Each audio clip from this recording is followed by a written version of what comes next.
Magsitayo po ang lahat.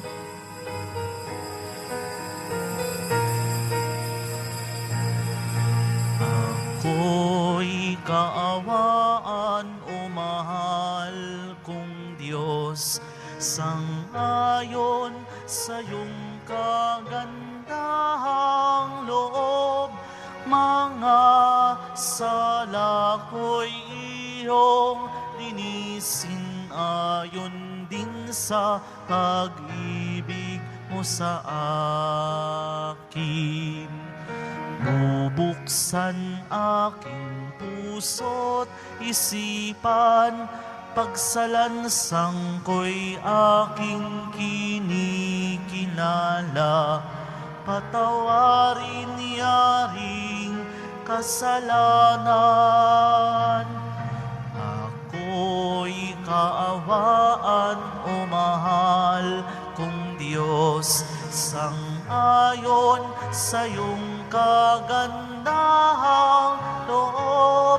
Mga sala ko'y iyong linisin, ayon din sa pag-ibig mo sa akin.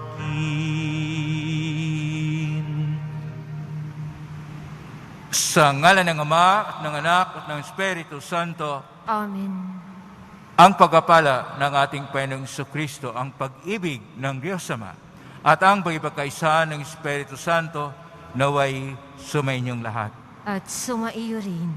Mga kapatid, nasa Martes tayo sa ikalawang linggo ng Kwaresma o 40 na araw na paghanda para sa dakilang kapistahan ng Pasko ng pagkabuhay muli ng Panginoon. Isama po natin sa misang ito ang mga nag-aalay para sa nagdiriwang ng kanilang kaarawan, ng kanilang anibersaryo, para sa frontliners at ang kaligtasan ng vaccination program. Isama rin natin dito ang intensyon ng ating Santo Papa para sa kapayapaan sa buong mundo. Tayo po ay tinatawag na mabuhay sa pagpakumbaba at kabutihan. Ngunit sa mga sandali na tayo ay nagkukulang at nagkasala, dumulog po tayo sa aming Panginoong nagpapatawad ng lubos. Sinugong tagapagpagaling sa mga nagsisisi, Panginoon, kaawaan mo kami. Panginoon, kaawaan mo kami. Dumating na tagapag-anyayang mga makasalanan ay magsisi. Kristo, kaawaan mo kami. Kristo, kaawaan mo kami. Nakaluklok ka sa kanan ng Diyos Ama para ipamagitan kami. Panginoon, kaawaan mo kami. Panginoon, kaawaan mo kami. Kaawaan tayo na makapangyarihang Diyos. Patawarin tayo sa ating mga kasalanan at patnubayan tayo sa buhay na walang hanggan. Amen. Manalangin tayo. Ama naming makapangyarihan, lingapin mo at kupkupin ang iyong sambayanan, sapagkat kami may hinang tao lamang, napawang babagsak kapag di mo inalalayan. Tulungan mo kaming laging lumayo sa kasamaan at mamalaging tumatahak sa landas ng kaligtasan. Sa pamagitan ni Jesucristo kasama ng Espiritu Santo, magpa sa walang hanggan. Amen. Magsiupo na po ang lahat. Pagbasa mula sa aklat ni Propeta Isaías. Mga pinuno ng Sodoma, pakinggan ninyo ang sinasabi ng Panginoon. Mga mamamayan ng Gomora, pakinggan ninyo ang aral ng ating Diyos. Magpakabuti na kayo, magbalik loob sa akin, talikdan na ninyo ang masamang gawain, tumigil na kayo sa paggawa ng masama, pag-aralan ninyong gumawa ng mabuti, pairalin ang katarungan, itigil ang pang-aapi, tulungan ang mga ulila, ipagtanggol ang mga balo. Halikayo't magliwanagan tayo. Gaano man karami ang inyong kasalanan, Handa akong ipatawad ang lahat ng iyan, kahit na kayo'y maruming-marumi sa kasalanan, kayo'y magiging busilak sa kaputian. Kung kayo'y susunod at tatalima, pasasaganain ko ang ani ng inyong lupain. Ngunit kung magpapatuloy kayo sa inyong pagsuway, ay tiyak kayong mamamatay. Ang sabi ng Panginoon, ang salita ng Diyos. Salamat sa Diyos. Ang masunurin sa Diyos ay sasagipin niyang lubos. Ang masunurin sa Diyos ay sasagipin niyang lubos. Hindi ako nagagalit dahilan sa inyong handog, ni sa inyong mga haing dambanay sinusunog, bagaman ang mga toro'y hindi ko na kailangan, mag-iiyang mga kambing at ang inyong mga kawan. Ang masunurin sa Diyos ay sasagipin niyang lubos. Bakit nyo inuusal yaong aking mga utos? At bakit ang paksa ninyo ay tipan matutunog? Pag kayo'y tinutuwid, agad kayong napopuot, at ni ayaw tanggapin yaong aking mga utos. Ang masunurin sa Diyos ay sasagipin niyang lubos. Kahit ito ay ginawa, hindi kayo alumana. Kaya naman ang akala ako'y magkaisa. Ngunit ngayong panahon ng kayo'y aking pagwikaan, upang inyong maunawaan ang ginawang kamalian. Ang parangal na nais ko ay aking ihahain, ay handog na pasalamat, pagpuring walang maliw. Akin namang ililigtas ang lahat ng masunurin. Ang masunurin sa Diyos ay sasagipin niyang lubos. Magsitayo po ang lahat.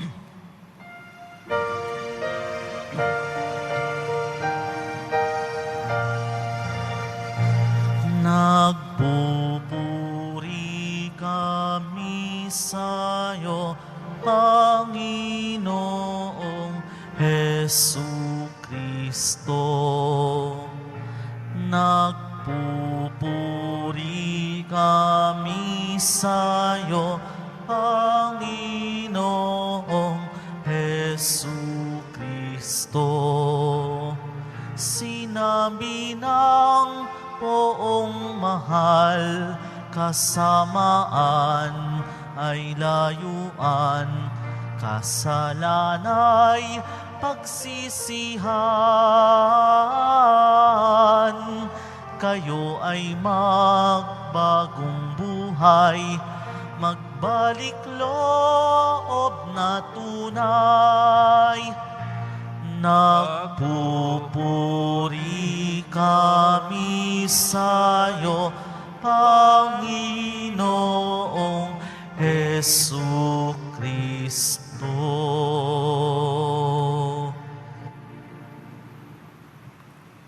Sumainyo ang Panginoon. At sumaiyo rin.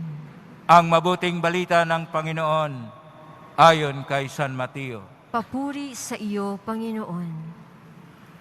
Noong panahong yon, sinabi ni Jesus sa mga tao at sa kanyang mga alagad, ang mga iskriba at ang mga parisiyo, ang kinikilalang tagapagpaliwanag ng kautusan ni Moises. Kahit gawin ninyo ang itinuturo nila at sundin ang kanilang iniuutos. Ngunit huwag ninyong tularan ang kanilang gawa, sapagkat hindi nila isinagawa ang kanilang ipinangangaral. Nagbibigay sila ng mabibigat na dalahin at ipinapasan sa mga tao, ngunit ni daliri ay ayaw nilang igalaw upang tumulong sa pagdadala ng mga iyon. Pawang pakitang tao ang kanilang magawa. Nilalaparan nila ang kanilang mga pilakteriya at hinahabaan ang palawit sa laylayan ng kanilang mga damit. Ang ibig nila ay mga upuang pandangal sa mga piging at mga tanging luklukan sa mga sinaguga. Ang ibig nila ay pagpupugayan sila sa mga liwasang bayan at tatawaging guro. Ngunit kayo, huwag kayong patawag na guro, sapagkat iisa ang inyong guro at kayong lahat ay magkakapatid. At huwag ninyong tatawaging ama ang sinumang tao sa lupa sapagkat iisa ang inyong ama, ang amang nasa langit.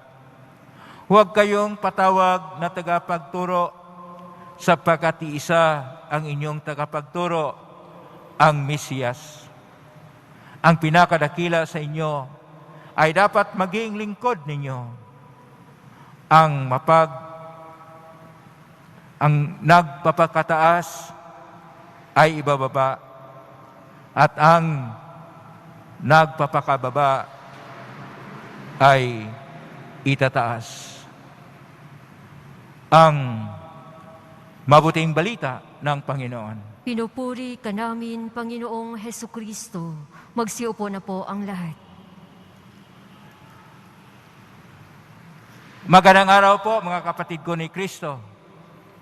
Ngayon ay nasa Martes tayo sa ikalawang linggo ng 40 araw na paghanda para sa dakilang Pasko ng pagkabuhay muli ng Panginoon, tinatawag nating Kwaresma, na siyang sentro ng ating buhay panampalataya. At bawat araw sa mga linggo ng Kwaresma ay mayroong iba't ibang tema. Ang tema po natin ngayon ay ang pagpakumbaba, tanda ng kabutihang loob. Sa atin pong unang pagbasa sa aklat ni Propeta Isaiah, Kabanata 1, talata 10 at talata 16 hanggang 20, ay pinapahayag ni Isaiah na huwag na nilang tularan yung nangyari sa Sodom at Gomorrah, na sila'y magsisisi na sa kanilang mga kasalanan at sila'y maging matuwid na at sila ay patawarin naman ng Panginoon gaano man kalaki ang kanilang ginagawa, ngunit tumatalima sila at susunod sila sa mga kautusan ng Diyos at mamuhay na matuwid. Kaya po sa ating Salmo 49, sinasabi ng salmista na ang masunurin sa Diyos ay sasagipin niyang lubos. Ito ay makita natin sa versikulo 23 sa Salmo 49. At itong katubusan na ibinibigay ng Panginoon sa atin ay ating matanggap kapag tayo ay marunong magpakumbaba at huwag nating tularan yung mga Parisiyo at mga Eskriba. Sa ating Ebanghelyo ngayon ni San Mateo, Kabanata 23, talata 1 hanggang 12, sinasabi ng ating Panginoon na itong mga Eskriba, itong mga Parisiyo, ay nagtuturo ayon sa pagtuturo ni Moises. Ibig sabihin, ang tinuturo nila ay yung tungkol sa Torah.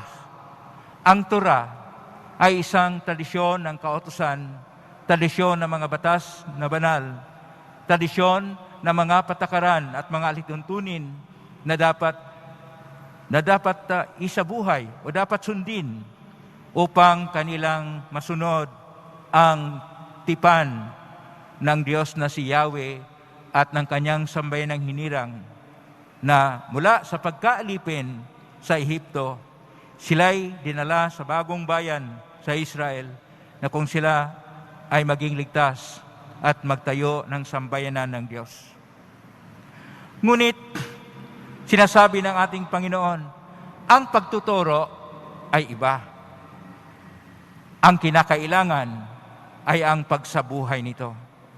Kung minsan, yon ang nakalimutan natin sa buhay, na yung ating mga sinasabi ay hindi natin ginagawa. We have to walk the talk. Atin pong isabuhay ang ating mga sinasabi. Kaya, sa ating Ebanghelyo ngayon, sinasabi ng ating Panginoon na itong mga eskriba, sila po yung mga pantas, sila yung doctor of laws, sila yung nakakaalam tungkol sa mga batas at mga kautusan ng mga Israelita. Ngunit hanggang pagtuturo lang sila. Ang buhay nila ay punong-puno ng korupsyon dahil sila ay nasa bahagi ng pamahalaan ng Israel. Itong mga Parisiyo ay isang kilusan na 6th century before Christ na nagkaroon ng tinatawag na pagbabago sa Israel at kanilang isinasabuhay litra por litra ang tungkol sa kautusan. Hanggang doon lang, hindi nila isinasabuhay ang pinakasaysay, ang pinakabuod o pinakaisensya ng tipan ng Diyos at ng tao na pagsabuhay sa kabutihan. Kaya hindi nila naisabuhay sapagkat nagkukulang sila ng isang bagay. At ano po yun? Ito yung ating makikita sa versikulo 12, ang pagpakumbaba. Sa versikulo 12, kapitulo 23, Ebanghelyo ni San Mateo na ating po napakinggan ngayon, ang nagpapakataas ay ibababa. Ang nagpapakababa ay itataas. Ibig sabihin dito, hindi maging bahagi sa kaharian ng Diyos ang mga mayabang. Saan ba nagsimula ang yabang ng tao?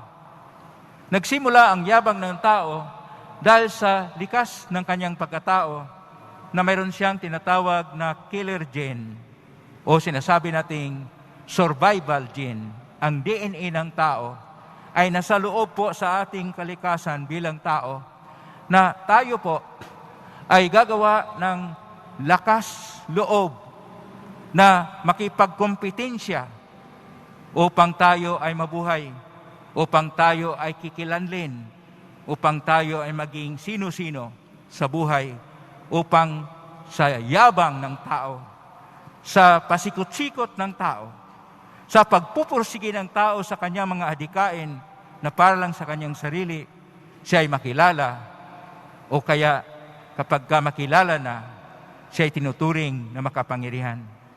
Hindi po yon ang patakaran ng Diyos. Dahil ang Diyos mismo ay nagtuturo sa atin na ang pinaka-esensyal na bahagi ng buhay Kristiyano ay ang pagpakumbaba.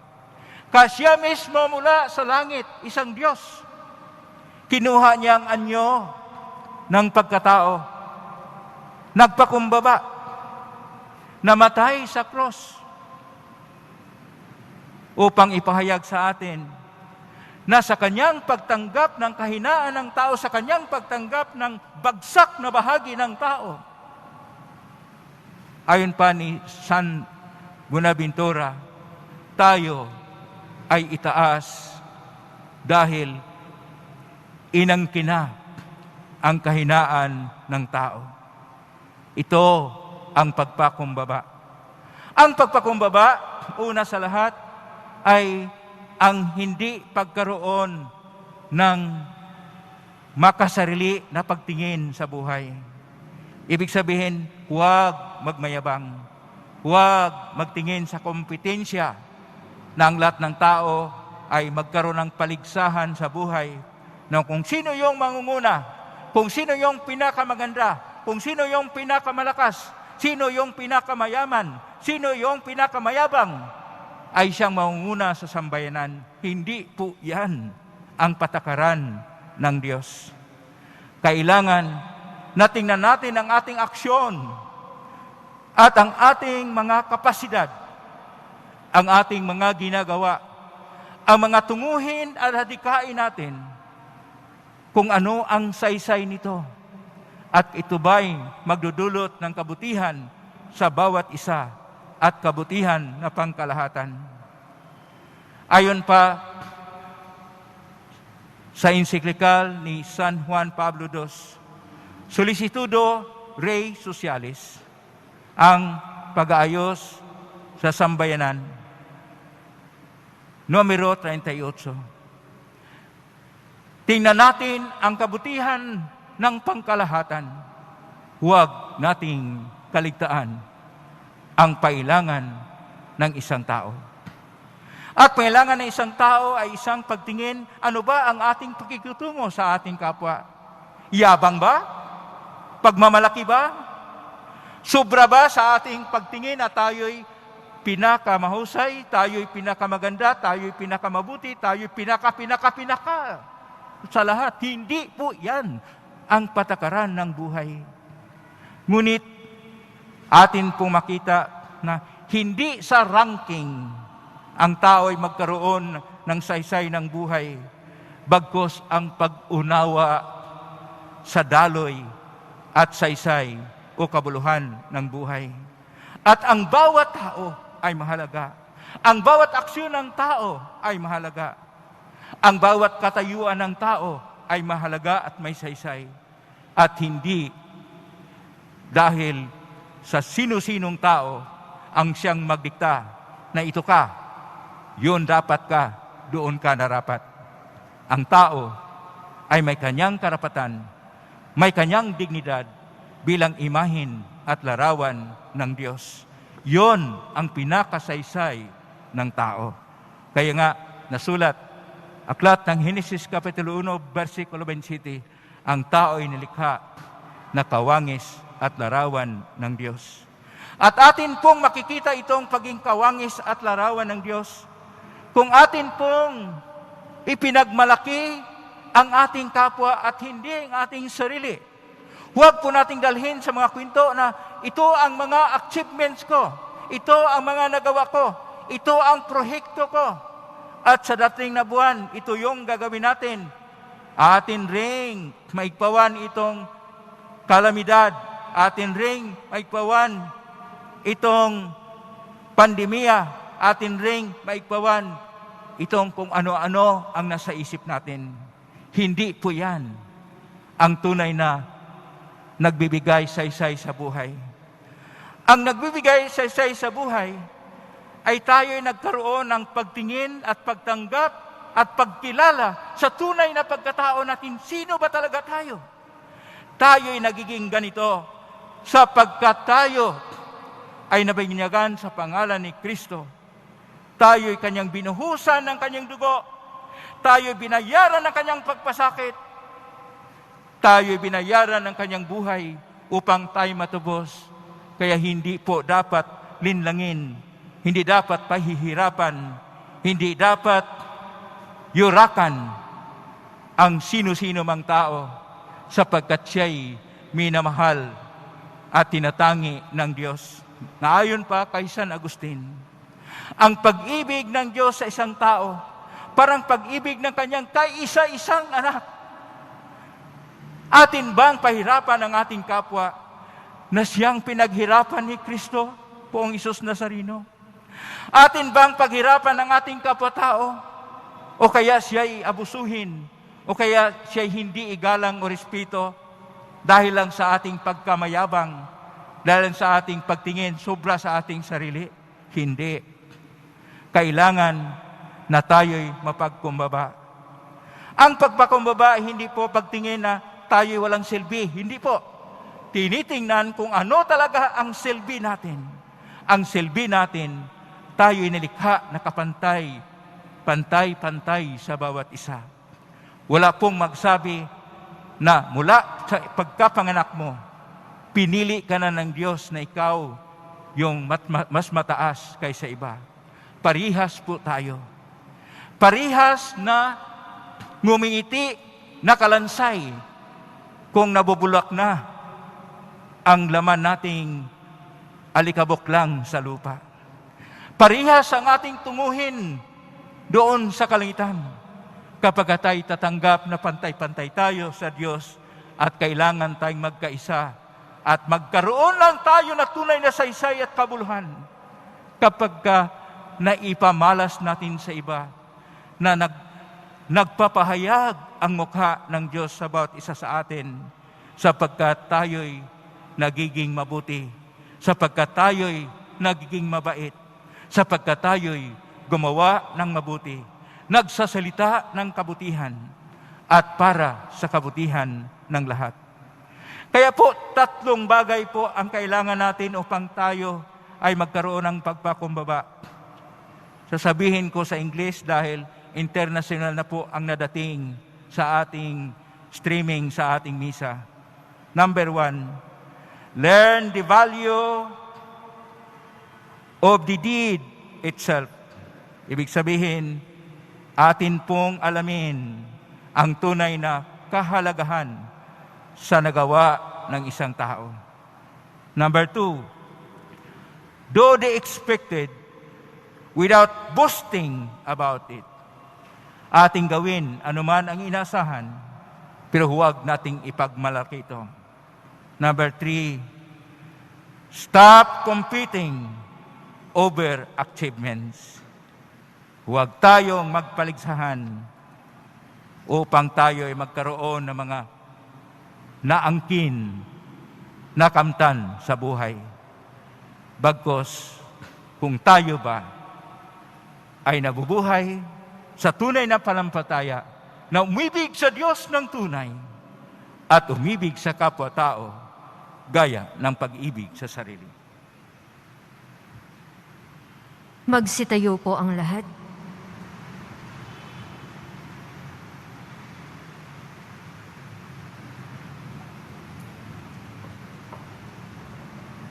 Minamahal kong mga kapatid, sundin natin ang mga pangaral ng ating Panginoon na siyang nagturo sa atin na tuparin ang kanyang gawain ng may kababaang loob at walang pagmamagaling. Atin pong itutugon, Panginoon, akayin mo kami sa daan ng iyong Espiritu. Panginoon, akayin mo kami sa daan ng iyong Espiritu. Ang mga pinuno ng simbahan naway maging lubos sa pag-aalay ng sarili sa kanilang dakilang bukasyon na ipangaral ang Ebanghelyo. Manalangin tayo. Panginoon, akayin mo kami sa daan ng iyong Espiritu. Ang mga magulang at guro naway makita ang kanilang mga itinuturo sa pamamagitan ng pagpapatotoo at mabuting halimbawa. Manalangin tayo. Panginoon, akayin mo kami sa daan ng iyong Espiritu. Atin nawang laging sikaping gawin ang matuwid upang maging isang buhay na kapangyarihang nagkakabisa sa ating mga pagkilos ang salita ng Diyos. Manalangin tayo. Panginoon, akayin mo kami sa daan ng iyong Espiritu. Atin nawang kalingain ang mga may pag-ibig at habag ang mga may sakit, mga matatanda at mga nangungulila. Manalangin tayo. Panginoon, akayin mo kami sa daan ng iyong Espiritu. Sa tahimik, idulog natin sa Panginoon ang ating sariling panalangin. Ama naming nasa langit, palalimin mo ang aming mga pampalataya upang lumago kami sa iyong pag-ibig. Hiling namin ito sa magitan ni Kristong aming Panginoon. Amen. Magsiupo na po ang lahat.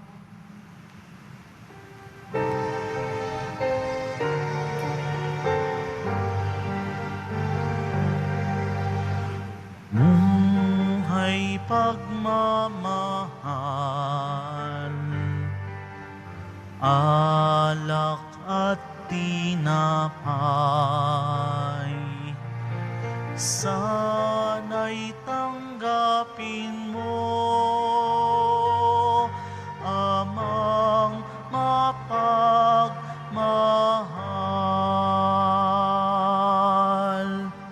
Magsitayo po ang lahat. Manalangin kayo kapatid upang paghahain natin ay kalugdan ng Diyos amang makapangyarihan. Tanggapin nawa ng Panginoon itong paghahain sa iyong mga kamay, sa kapurihan niya at karangalan, sa ating kapakinabangan at sa buong sambayanan niyang banal. Ama naming lumikha, kalugdan mo at gawing banal ang paghahaing aming ipinagdiriwang sa ikapagpapatawad ng mga kasalanan at sa ikapagkikinabang namin sa pagpapalang iyong bigay sa pamagitan ni Jesucristo kasama ng Espiritu Santo, magpa sa walang hanggan. Amen. Sumainyo ang Panginoon. At sumaiyo rin. Itaas sa Diyos ang inyong puso at diwa. Itinaas na namin sa Panginoon. Pasalamatan natin ang Panginoong ating Diyos. Marapat na siya ay pasalamatan. Ama naming kapangyarihan, tunay marapat na ikaw ay aming pasalamatan sa magitan ni Jesucristo na aming Panginoon. Sa pagkakasakali mong kami mabuti, sinugo mo si Jesucristo upang pangunahan kami bilang pagsunod sa iyong atas na bigay. Ipinahayag ng anak ang iyong kalooban ng apit dukha ay kanyang damayan. Ngayon na iyong inihandog ang pagkakataong aming maisaloob ang kanyang ganap at kusang paglilingkod upang sa iyo'y lagi kaming makasunod. Kaya kaisa namang Henesis si awit ng papuri sa lumpay sa kalangitan, kami nagbubunyi sa kadakilaan. Santo, Santo, Santong Panginoong Diyos ng mga hukbo, napupuno ang langit at lupa ng kadakilaan mo, o sana sa kaitaasan. Pinagpala ang naparirito sa ngalan ng Panginoon, o sana sa kaitaasan. Magsiluhod po ang lahat. Ama naming banal, ikaw ang bukal ng tanang kabanalan. Kahit ngita ng Espiritu ng banal, makaloob na ito upang para sa aming maging katawan at dugo ng aming Panginoong Jesucristo. Bago niya pinagtiisang kusang loob na maging handog, hinawakan niya ang tinapay, pinasalamatan kanya. Pinagati-hati niya yon, iniabot sa kanyang malagad at sinabi, "Tanggapin ninyong lahat ito at kanin. Ito ang aking katawan na ihandog para sa inyo."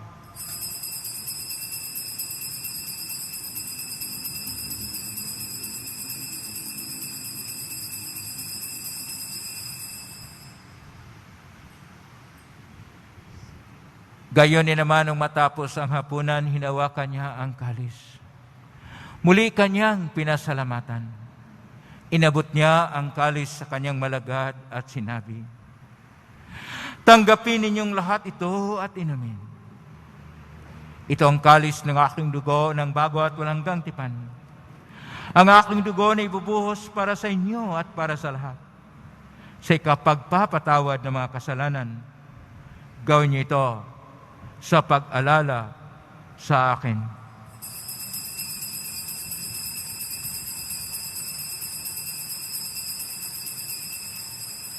Magsitayo po ang lahat. Ang misteryo ng pananampalataya. Si Kristo ay gunitain, sarili ay inihain. Bilang pagkait inumin, pinagsasaluhan natin hanggang sa siya'y dumating. Ama, ginagawa namin ngayon ang pag-alala sa pagkamatay at muling pagkabuhay ng anak. Kaya't iniaalay namin sa iyo ang tinapay na nagbibigay buhay at ang kalis na nagkakaloob ng kaligtasan. Kami nagpapasalamat ng narapat na tumayo sa harap mo para maglingkod sa iyo. Isinasamo namin kaming magsasalo-salo sa katawan at dugo ni Kristo ay mabuklod sa pagkaisa sa pamagitan ng Espiritu Santo. Ang malingapin simbahang laganap sa buong daigdig. Pususin mo kami sa pag-ibig kaisa ni Francisco na aming Papa, ni Broderick na aming Obispong tagapangasiwa ng Tanang Obispo at ng Tanang Kaparian. Alalahanin mo rin, mga kapatid naming naimlay, may pag-asang silimuling mabuhay ganyan din ang lahat ng mga pumanaw. Kaawaan mo sila at patuloyin sa iyong kalimanagan. Kawan mo dapatin kaming lahat na makasalo siyang buhay na walang wakas, kaisa ng Birhen Maria, Ina ng Diyos, ng kabiyak ng puso niyang San Jose, kaisa ng mga apostol, ni San Juan Bautista, ni San Roque, ni San Lorenzo Ruiz de Manila, ni San Pedro Calungsod, at ng lahat ng mga banal na namuhay sa daigdig ng kalugod-lugod sa iyo may magpagriwang nawa namin ang pagpupuri sa ikarangal mo sa pamagitan ng anak na aming Panginoong Jesucristo. Sa pamamagitan ni Kristo, kasama niya at sa Kanya,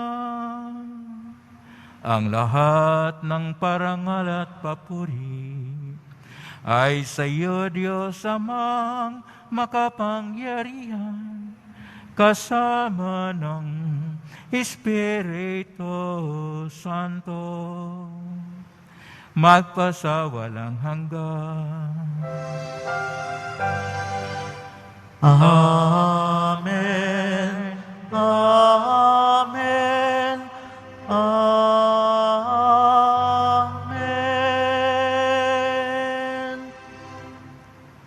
Sa tagubilin ng mga nagaling na utos at turo ni Jesus na Panginoon natin at Diyos, ipahayag natin ng lakas loob.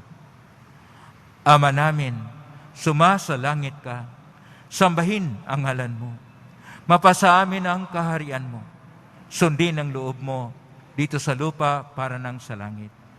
Bigyan mo kami ngayon ng aming kakanin sa araw-araw.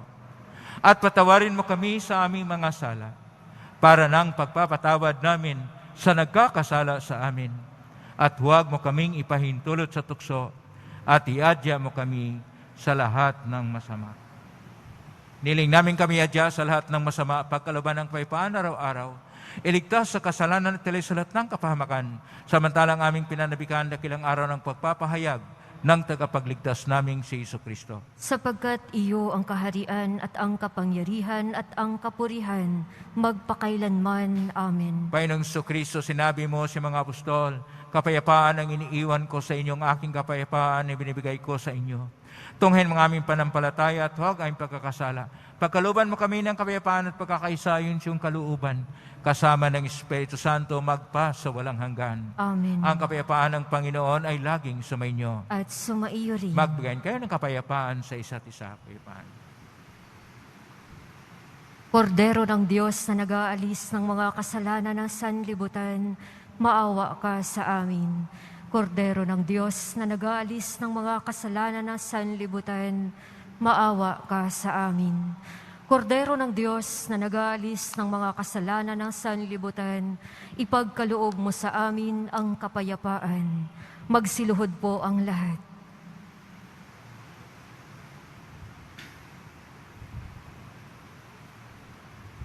Ito ang kordero ng Diyos. Ito ang nag-aalis na makasalanan ng sanlibutan. Mapalad ang mga inaanyayahan sa piging ng kordero. Panginoon, hindi ako karapat-dapat na magpatuloy sa iyo, ngunit sa isang salita mo lamang ay gagaling na ako.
Magsitayo po ang lahat.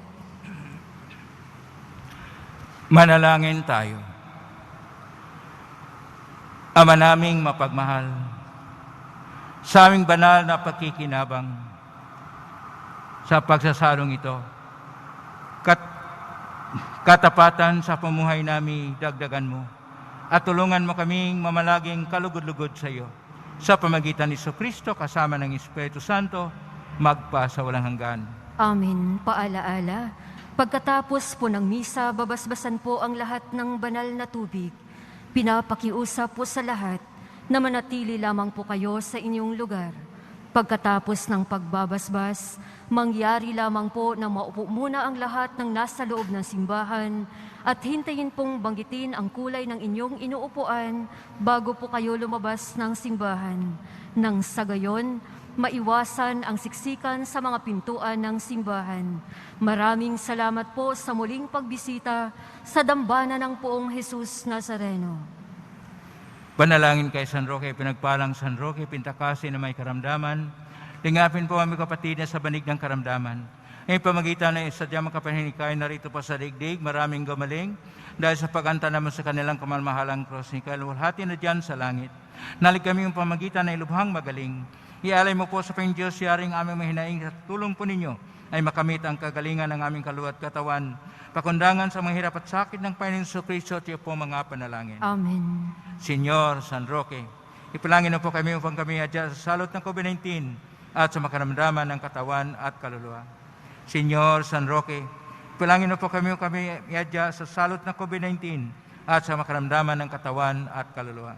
Senyor San Roque, ipalangin na po kami upang kami adya sa salot ng COVID-19 at sa makaramdaman ng katawan at kaluluwa. Salamat po sa inyong pakilahok ngayon sa ating banal na Eucharistia of Santa Misa, kayong narito sa loob ng dambana at sa labas ng Quiapo Church, kayong mga naugnay sa pamagitan ng live streaming through Facebook, Live, YouTube, TV Maria at Veritas, sa lahat ng mga social media, dito sa ating bansa at sa buong dako ng mundo.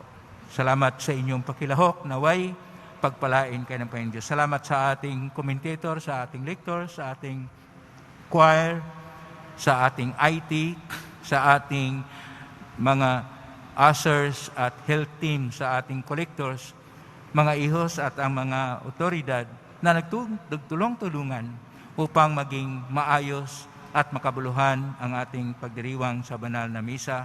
Pagpalain kayo ng Panginoon Diyos. Salamat sa mga nagbibigay ng tulong, walang sawang nagbigay ng donasyon upang ang Quiapo Church ay makatulong sa mga mahirap nitong napakahaba at napakahigpit na lockdown sa buong mundo, ang lockdown ng Pilipinas. Salamat sa iyong tulong, naging maayos ang buhay ng mga mahirap nating mga kapatid. Pagpalain nawa kayo ng Panginoon Diyos.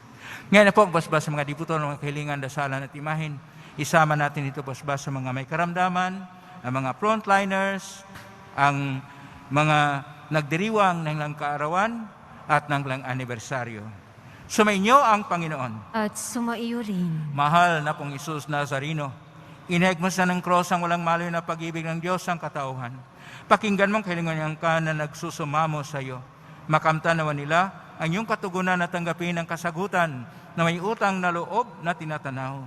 Basbasan din po ninyo ang mga dalamang imahin at dasalan. Basbasan ang may karamdaman, lalo ng mga sakit sa COVID-19. At basbasan ang kanilang mga frontliners. Basbasan ang nagdiriwang ng kanilang kaarawan ngayon. Basbasan ang nagdiriwang ng kanilang anibersaryo ngayon. Basbasan ang lahat sa kanilang mga intensyon. Sa pamagitan ng benisyon ito, naway mahala ng pangako ng sa binyag na ikaw na ibigin at paglilingkuran bilang Panginoon magpas sa walang hanggan. Amen. Pagpalain kayo ng makapangyarihang Diyos, Ama at Anak at Espiritu Santo. Amen. Umay kang taglayang kapayapaan, pag-ibig at pag-asa ng Pong Jesus Nazareno. Salamat sa Diyos. Purihin natin ang Pong Jesus Nazareno.